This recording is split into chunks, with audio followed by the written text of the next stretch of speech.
Donald Trump is an illegitimate president, and we need to start referring to him this way. We always let Republicans control the narrative, and our controlled opposition helps them. So when Republicans spend 4 years calling Joe Biden an illegitimate president, they are too afraid to return the favor. But in this crazy world where we don't know what to believe, we're nothing if we don't start telling the truth. And the truth is that another country has just as much of a right to come kidnap Donald Trump just like he did with Maduro.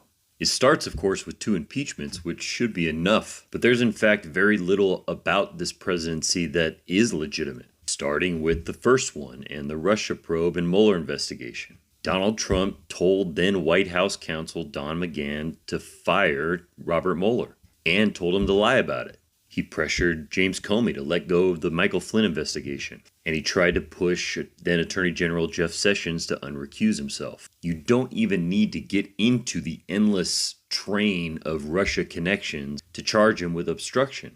And that, in fact, is essentially what Congress did when they impeached him. The Senate just ignored the charge. Donald Trump is also a convicted felon, and the Constitution is very clear on this. High crimes and misdemeanors, and I think he's tapping into treason and bribery too. This disqualifies him from even running.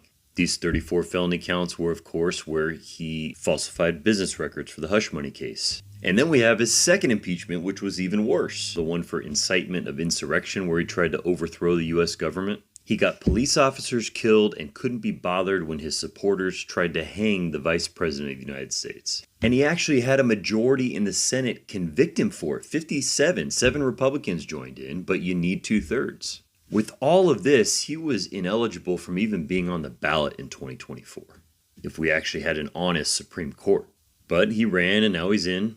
And since being in again, he's continued to violate his oath of office. He violates the emoluments clause every minute of every day, whether it's through the Board of Peace or foreign deal making. He has made billions off the backs of taxpayers since he's entered office. The UAE bought a 49% of his family's crypto venture right before he took office. And his stablecoin is now essentially a digital treasury note because it's backed by treasury assets. And then we get to the DOJ. You are not allowed to execute laws with political bias. And his DOJ is, of course, constantly targeting his opponents. He's giving orders that directly violate the Bill of Rights, not least of which is ordering ICE agents to enter homes without a judicial warrant. The truth is, I could go on and on and on, but I think you get the point. And I haven't even mentioned Jack Smith, classified documents, Doge, or the fact that he's in the Epstein files more than anyone but Jeffrey Epstein and Ghislaine Maxwell. This man has put